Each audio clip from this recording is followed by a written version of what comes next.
Hello folks, I have a 2003 Toyota Tundra with the dreaded check engine light on. I've been the beneficiary of a great number of do-it-yourself videos that have helped me over the years to resolve problems with my car and appliances around the house. And for my particular issue, I didn't find a lot of documentation and videos and details that would help a do-it-yourselfer fix his issue. So I decided to make my first video and give back, and hopefully some of you will benefit from this. So when your vehicle's engine light comes on, it simply means that your computer controlled diagnostics has an error code that wants to be reported. And so therein lies the question of how to have that code read. So for do-it-yourselfers, AutoZone will do it for free, with the benefit of you going to them for the parts once you determine what your issue is. If you're like others, you might go to a repair shop or a dealership to have that diagnostics code read. So I actually did both. I started off at a dealership because of another issue that I was having, and ended up going to AutoZone myself to find out what the specific code was. So my code was a P0441, which some codes are very specific, meaning that they direct you to a specific item or part that has failed, and in some cases they're much more generic. So my particular code calls for a evaporative emission control system incorrect purge flow, and if you look at the diagnostics or causes, they're very wide in variety. Vacuum hose cracks, fuel tank cap is incorrectly installed or damaged. There's a whole list of items. So, you know, where to start?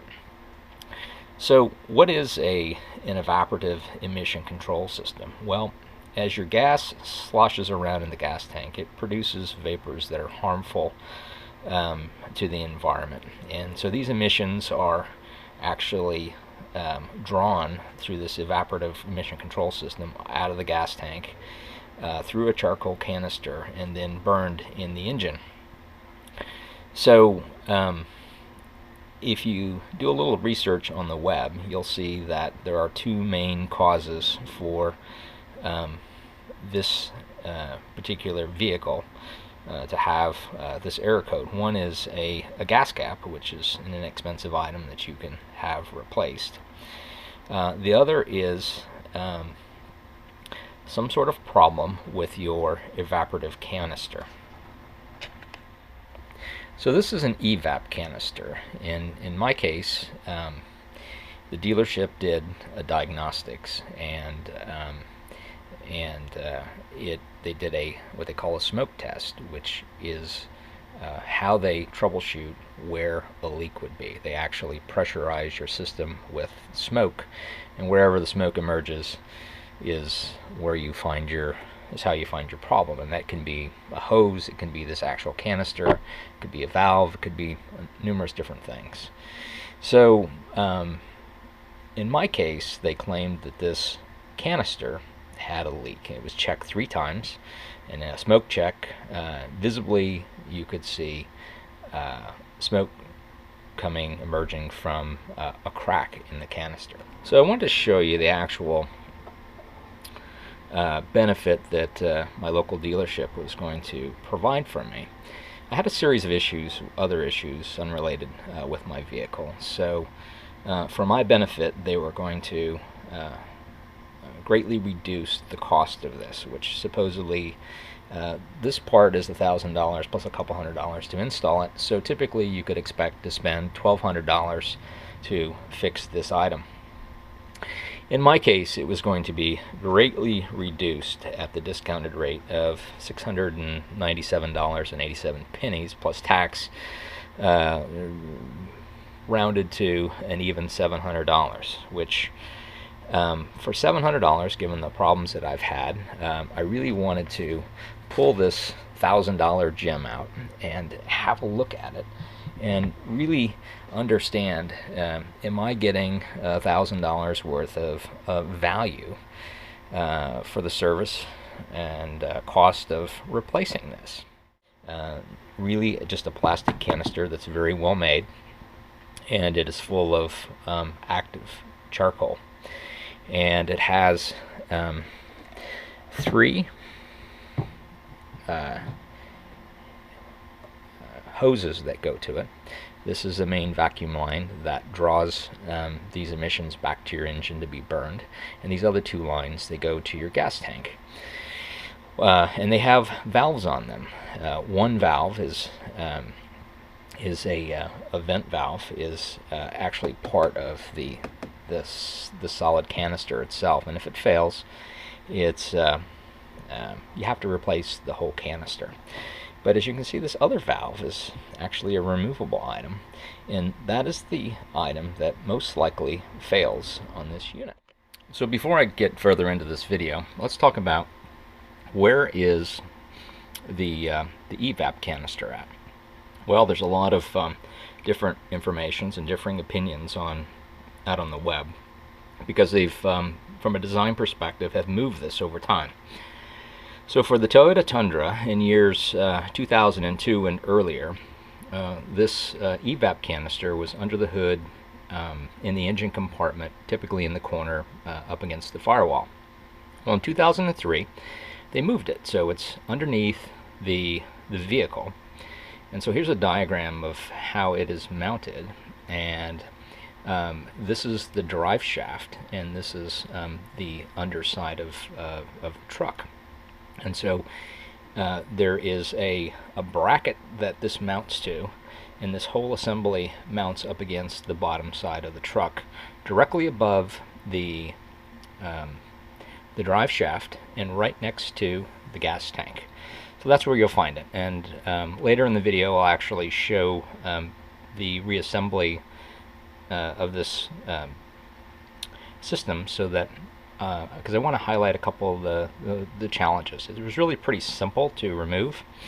There are 4 bolts that hold the bracket up, and there are 4 bolts that mount the evap canister to the bracket. There are 3 hoses, as I mentioned. 2 of them go to your gas tank, and 1 of them goes back to your engine, and then 1 electrical line that controls the solenoid on this valve. So in my case, there was nothing more wrong with this other than this particular solenoid valve, and it is removed simply by removing these 2 bolts, and there was an O-ring and a vacuum line here. And so this is actually the new part that I replaced. And this solenoid is electrically activated here, and it draws in this plunger here. And you should see that electrically actuated when you apply 12 volts to this. So we're going to take some small jumpers and connect them onto the solenoid leads, and then we're going to energize this, and hopefully you'll see the action that happens when this actually works.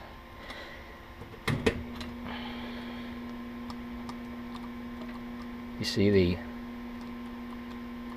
solenoid is drawn in. Get the little light on that. Get the light on that a little better. And that's what you should see. And on the solenoid that was originally on here, that did not function correctly. The solenoid did not actuate that valve. So let's talk about where do you find these solenoids. So this is has a specific part number on it. It's 90080912224. And in my case, I got it from Toyota. I looked at aftermarket companies and auto shop parts to see if stores to see if this was available. And at one time it looks like it was available at some stores, but for some reason the availabilities of this particular part has dried up. So fortunately, Toyota does carry this as an individual item, and you don't have to purchase this with the canister.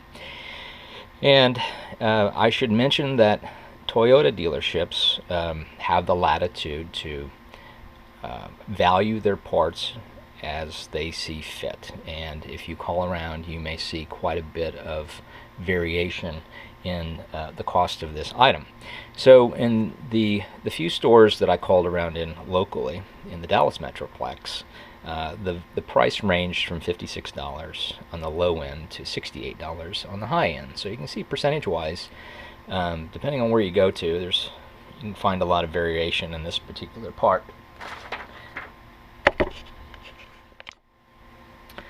So we've bench tested this part, and you can see that the switch does actuate like it should. But let's talk a minute about the canister that supposedly has a leak in it. And how do you test this or bench test this so that you know that this canister really does not have a leak? Well, beyond visual inspection, which you can see that this canister is very well made. In fact, I think you could run over it with a truck and not harm it, unless you ran over this end where the more delicate control items are. But this is a very rigid piece of plastic, and the idea that this would be cracked or broken, I mean, the hoses going to it were very soft and supple, and I didn't see anything that would lead me to believe that there could be just a crack over time because of wear and age. But typically these are vacuum tested or pressure tested. So normally they're under vacuum. This is the vacuum line, and these are the two hoses or lines that go to your fuel tank. So you can simply plug this off and either apply a pressure, don't get crazy with the pressure, something less than 50 pounds, and maybe more like 20 or 25 pounds would be suitable to pressure test this, or you can use a vacuum pump to draw a vacuum on it to ensure that there are no leaks. In my case, I did a vacuum test, and as I suspected, there were no leaks. So let's move back to reassembly. When you reassemble this valve, this O-ring requires some light silicone grease lubricant. Make sure you lightly grease that before you reassemble this, and I'll take you underneath the car when I actually mount this back up, so you can see exactly the environment you would be working in and what kind of challenges you might expect to face removing it.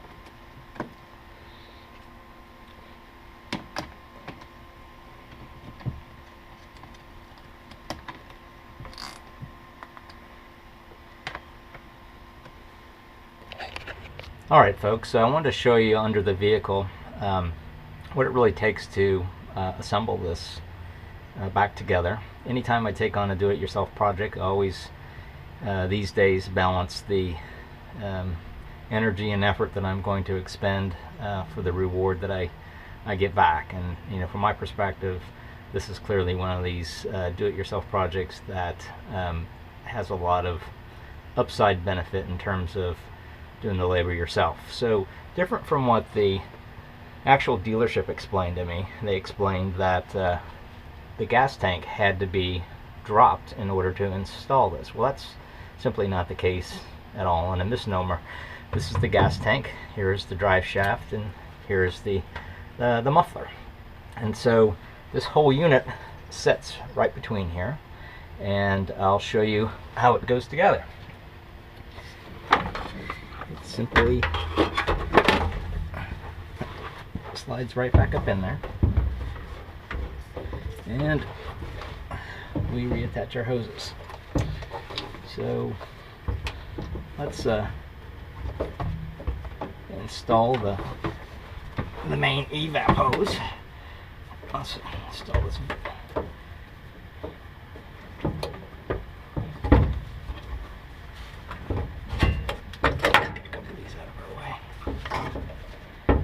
This is the main vent hose.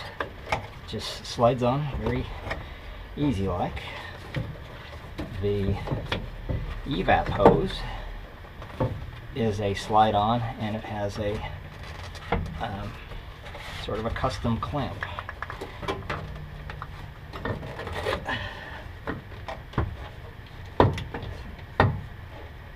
That's it.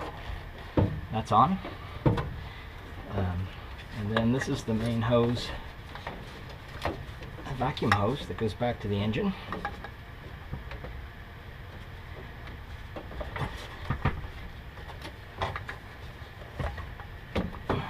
It's on.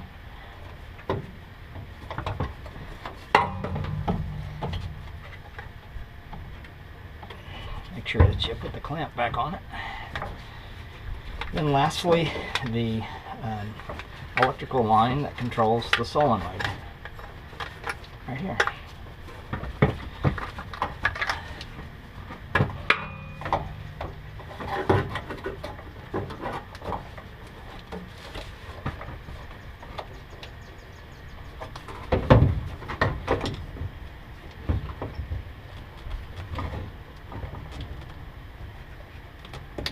That's it. So in terms of connecting this back up, that's all there is.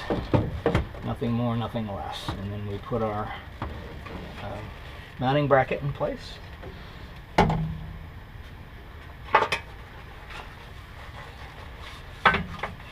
have to snake this in there.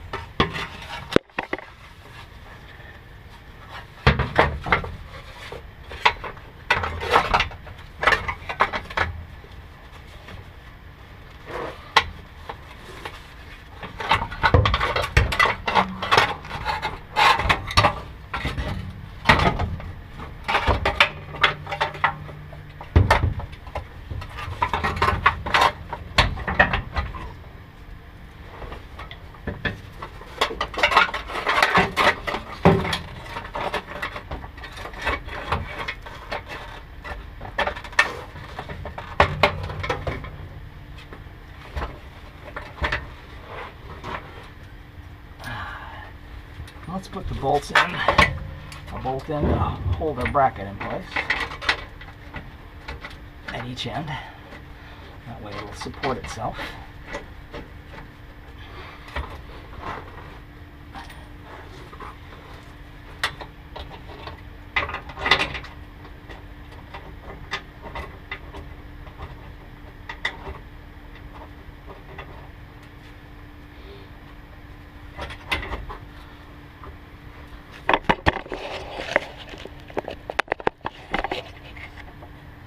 So in terms of labor, about 10-15 minutes labor to actually install it and cinch it up. So it's not too bad at all in terms of time under the vehicle. It's time well spent.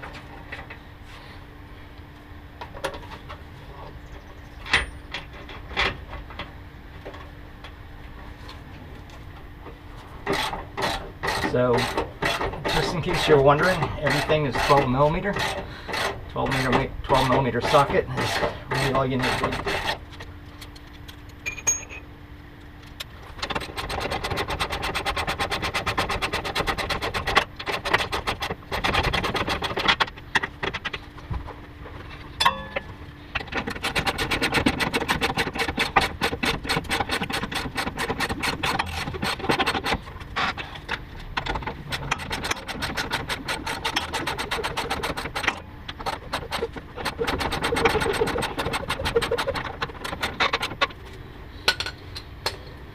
So now,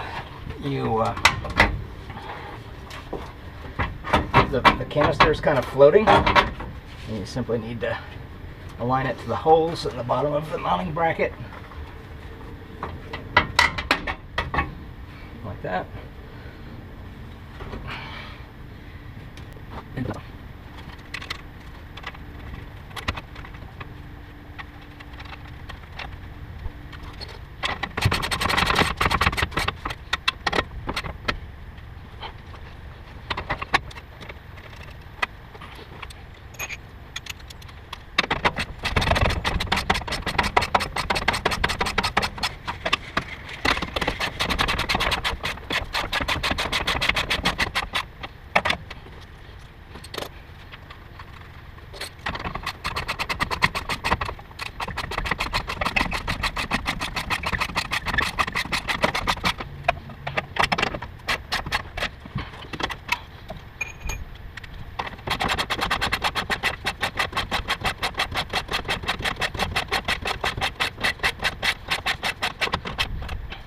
one last bolt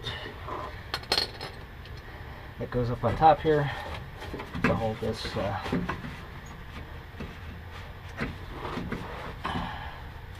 part in place.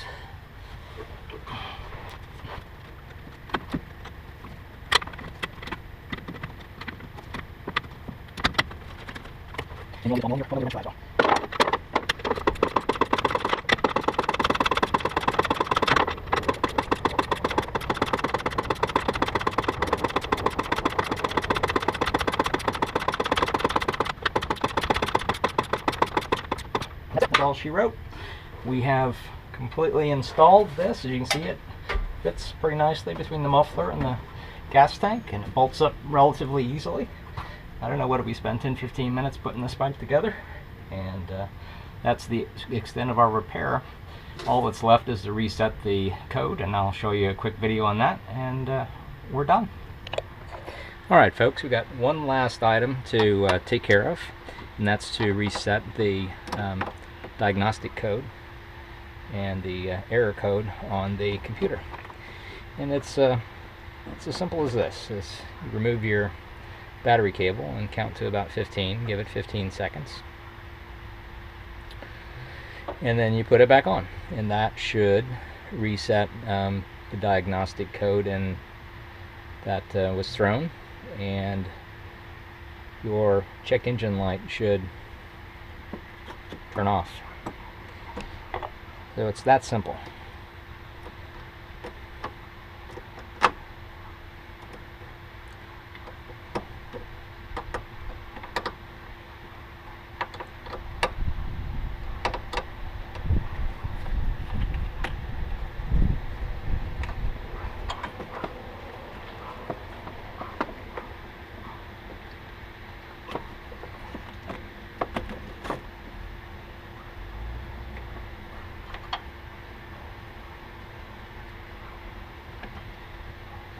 All right.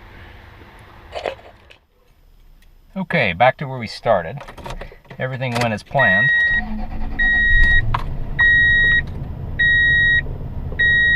We should have eliminated our check engine light issue, and it appears that we have. So, thanks for watching, and if you enjoyed this, press the like button, and if you didn't, you know where the other one's at. Talk to you soon.